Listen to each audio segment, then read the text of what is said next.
NBC News, now more than ever. A hard copy special investigation. O.J. Simpson. He may be surrounded by suspected criminals, but some say the popular prisoner is getting treated like a king. It's everything from a secret female visitor to a special TV set and how O.J. spends his prison money. It's the O.J. treatment. Plus, Julia Roberts. From her new movie to her men, we've got the scoop on Julia. Secrets from the set on hard copy. Tomorrow at 7:30 on KYW-3. This is KYW-TV, Philadelphia.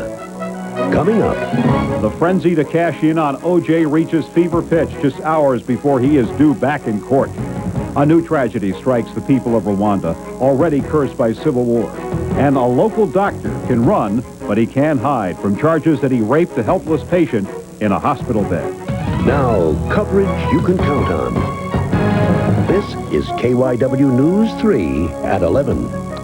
Good evening, everyone. I'm Larry Kane. Once again, we have a story of a child caught in the crossfire of violence in Philadelphia, a breaking story just unfolding on a street in North Philadelphia. We know this much. A 5-year-old girl has been shot in the head. News 3's Robin McIntosh is live on the scene on North 7th Street tonight. Robin? Well, that's right, Larry. It's become an all-too familiar story, an all-too tragic story. A warm summer night, children out playing on the street, and suddenly the sound of gunfire. That's exactly what happened here in the 1600 block of North 7th Street shortly before 10 o'clock this morning. We're standing in front of this home where, in fact, a small child whose 6th birthday was today, celebrating her 6th birthday at a birthday party out in front of her house, having a time of her life, when suddenly an altercation apparently broke out between two gentlemen out here on the street, and a gun was fired. Apparently, one of the suspects, the trigger man, took the gun and threw it into a backyard. He is now being sought by police.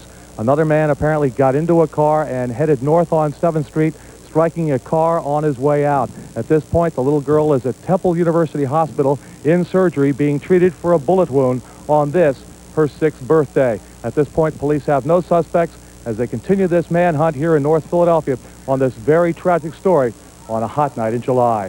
That's the story live from North Philadelphia. I'm Robin McIntosh. We'll go back to you. That shooting late tonight in North Philadelphia. Thank you, Robin. Did you ever have the feeling in a certain situation that things don't seem quite right? Well, patients at a North Philadelphia medical clinic complained there was something odd about the way a certain doctor examined them. And now the state attorney general's office says they were right. The so-called doctor was a fake. News 3's Robin McIntosh filed this report before heading to the other story tonight. The York Street Community Medical Center delivers much-needed health care to its inner-city neighbors. Its literature lists services including general and family practice, podiatry, and gynecological exams. So when 39-year-old Nesbitt Bethia offered his services as a first-year resident at Medical College of Pennsylvania, Dr. John Kreider jumped at it. For nearly 2 months, Dr. Bethia examined patients, including women and children. Then came the complaints. Something just wasn't right about Dr. Bethia. I think a couple of patients said there's something unprofessional about him. Dr. Kreider became suspicious and called MCP for a reference. I checked with them and found that they didn't know anything about this man who claimed to have worked in the emergency room. Today, Nesbitt Bethia is under arrest, charged with Medicaid fraud, 26 counts of forgery, 12 drug law violations, and 16 counts of unauthorized practice of medicine. Word of Nesbitt Bethia's arrest was greeted with shock here in this neighborhood, especially among former patients. This was the man they had known as Dr. Bethia, the man they had entrusted their health to, the man they had entrusted their children to.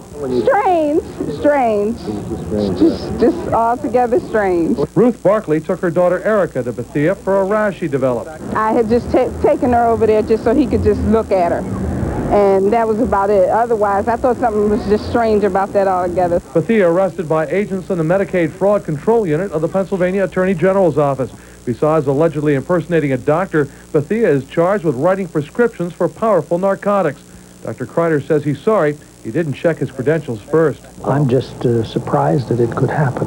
In North Philadelphia, Robin McIntosh, News 3. If convicted of all the charges, Bethia faces 30 years in prison and a fine of $300,000. Another doctor, another case, and pure shock tonight in Philadelphia. Astonishing information is coming out about a doctor charged with drugging and raping a hospital patient. Hey! Whoa, whoa, whoa, whoa, whoa, whoa, whoa, whoa! Dr. Richard Kennedy scuffled with camera crews after being freed on bail. Then he ran off. But police say he can't run away from his past. A past they say includes 3 name changes, from Dobbins to Meeks to Kennedy. And his employment application says he was part of the medical team aboard Air Force One when Ronald Reagan was president. As for the rape episode, News 3 has learned that blood tests on Kennedy reveal a genetic match with sperm samples found on the victim. O.J. Simpson heads back to court tomorrow morning. He'll be arraigned in Los Angeles, and a date for his trial is expected to be announced. Meantime, the toll-free hotline Simpson set up as part of his own investigation into the murder he's charged with went into operation a day early. There have been some technical problems, but here's part of what callers hear when they do get through. If you have any information or evidence regarding the O.J. Simpson case, press 2 now. And you can see the Simpson arraignment live here on KYW-3 starting at 1:30 tomorrow afternoon. Well, it's obvious that more and more people are cashing in on the Simpson saga here and throughout the country, and it's not just T-shirts. News 3's Stephanie Stahl reports on the selling of O.J. Simpson. It's a 10-card promo set. O.J. Simpson trading cards, 10 for $6.95. They feature O.J. before and after, the one-time sports star, his beautiful wife, even her driver's license, all in a nice, neat package. Dave Cavalier, who owns a trading card store in Haddon Township, is the East Coast distributor for the O.J. cards. It's pretty much what everyone's talking about when they come in the store. People like to talk about sports anyways, and it's pretty much captivated everybody. It's not just trading cards. O.J. Mania is everywhere. There are T-shirts. One says, "Don't squeeze the juice." Then there's the comic book, 70,000 copies in print, selling for $3 apiece. The selling of O.J. also reaches into the publishing industry. Already there are books out about what happened. They're doing pretty well. People are very interested in this story. And that means there's money to be made. That's right. There's books to be published because there's people out there to read them. These 3 paperbacks sell for $5 each. They hit the bookstores less than a month after the O.J. Simpson story first broke. One enterprising fan even put out a 1-900-OJ joke line. There have been more than 2,000 callers in a week and a half at 99 cents a minute. Here's a sample. Knock, knock. Who's there? OJ. OJ who? Congratulations, you're on the jury. With every scheme imaginable, people are making money off the Simpson tragedy and the public's insatiable fascination. What happens if this O.J. Simpson story dies down a little? Well, that's the risk you take being in business. Sometimes you'll do good, and I took a chance, and we'll see. And that's the question. When will people finally get tired of the O.J. Simpson story? We hear a lot of people saying they're already sick of it, but they're still buying anything and everything concerning O.J., especially newspapers and magazines. Larry, I think a lot of people are making a lot of money on this story. Thanks, Stephanie. We have late word just in from Washington, and this is a very significant story tonight.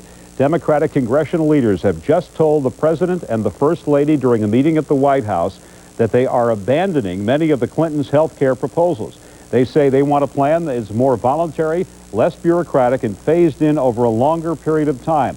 But they will continue, they say, to strive for universal health care coverage. Once again, the Clinton health care plan in its current form is dead, and the Democrats are planning a brand new strategy in the weeks ahead. Overseas in Africa, it's a story you just can't get over. Now cholera has turned life for refugees in Rwanda into a living hell. Officials estimate 3,000 died today alone from the terrible disease. Bodies are lined up by the hundreds and are being picked up by the truckload to be buried in mass graves. It's contaminated water that's killing the tormented refugees fleeing the civil war in Rwanda. And medical crews also report outbreaks of measles, dysentery, and malaria. The tidal wave of deaths is taking its toll on relief workers. There's a handful of people trying to cope with 1 million refugees. Impossible. As you can see, as quick as we take a break, the bodies pile up again. But I have to. If I don't,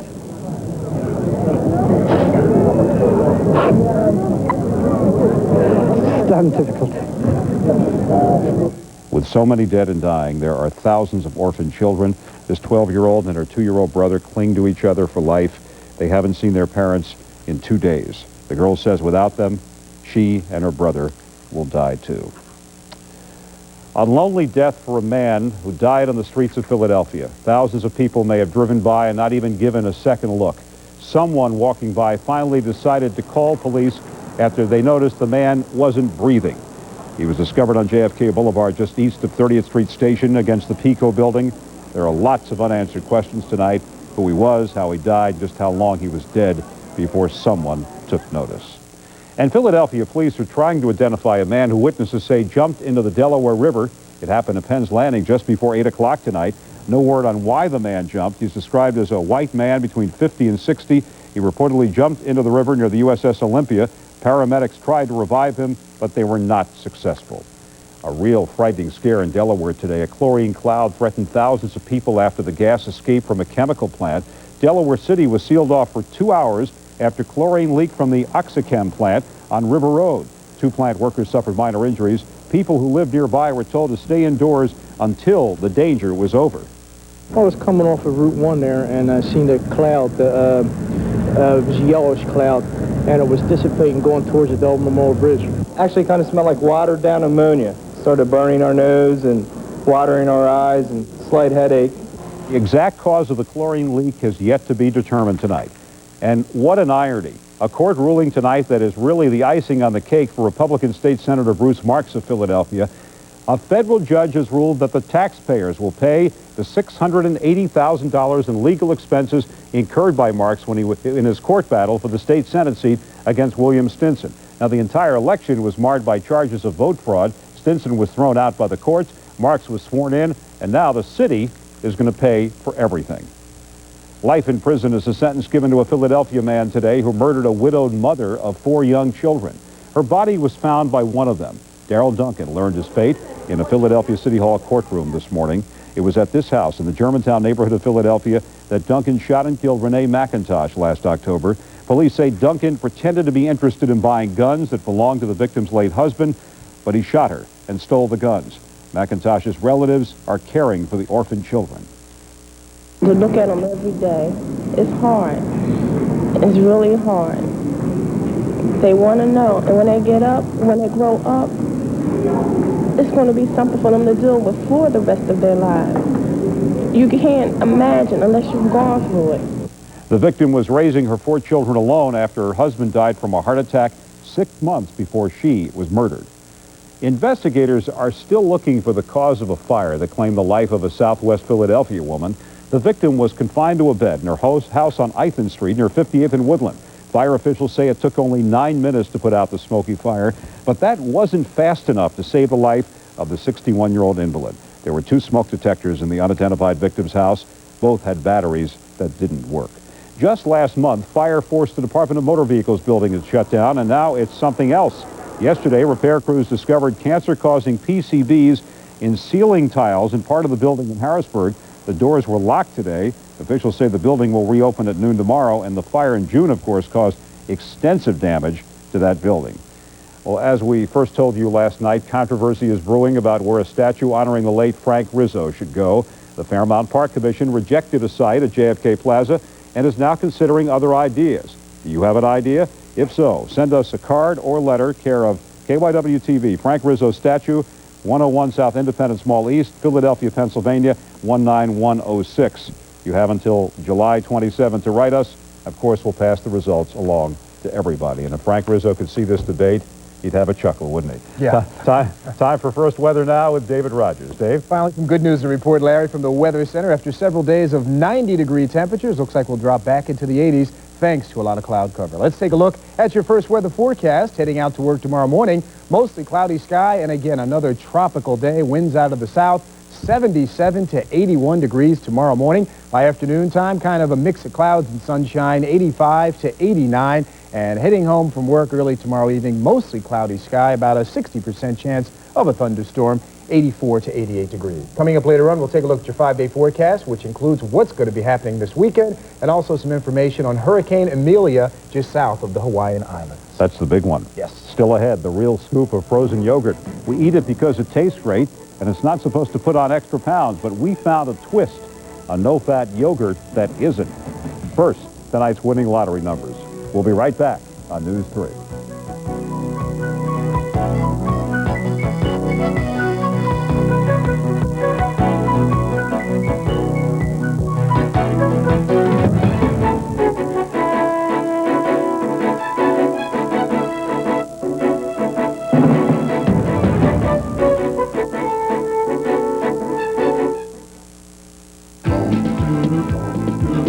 moving, moving, moving. Keep those keys moving. Head 'em up, move 'em out, move 'em out. Off to the shore or the Poconos, Ford Taurus is a perfect vacation wagon for just $249 a month. Specially priced during July, Taurus has dual airbags, child-proof locks, and available anti-lock brakes. Save on Escort LX, the #1 small wagon, just $189 a month. Head 'em up, move 'em out, move 'em out. Save during July on every Ford People Mover in stock. See your Quality Plus Ford dealer today. Goods Furniture is celebrating being ranked as one of America's top 50 furniture retailers with top 50 special sales throughout the store and with a soap opera extravaganza. This Saturday, meet Sean Monahan, Powell Lord III from ABC's One Life to Live at Goods in Langhorne and Trenton. Meet Robert Tyler, Trucker McKenzie from ABC's Loving at Goods in Voorhees. Jerry Verdorn, Ross Mottler from CBS's Guiding Light at Goods in Leesport. And Wortham Krimmer, Andrew Carpenter from ABC's One Life to Live in Exton. Celebrate with the stars and save this Saturday at Goods Furniture.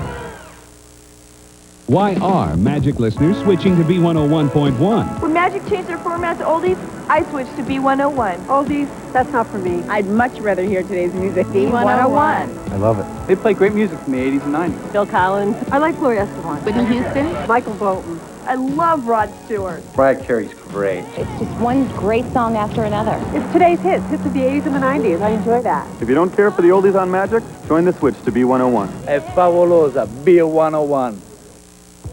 Shoulda, coulda, woulda. That's my life in a nutshell. I could have played pro ball. Instead, I write pet food jingles. I should have gone to Woodstock. I did laundry. Could have invested in bottled water, but it was free from the tap. I would have been a zillionaire. Perhaps the lost opportunities in your life were just practice. So when the big one comes, you won't blow it. Lease the legend at your Greater Philadelphia Acura dealer. Now, Larry Kane. KYW News 3 at 11 continues. So you have that late night hunger and you're going to run to the refrigerator for a low-cal snack like low-fat frozen yogurt? Sounds great. But wait just a minute, because we have the real scoop on just how many calories you're getting.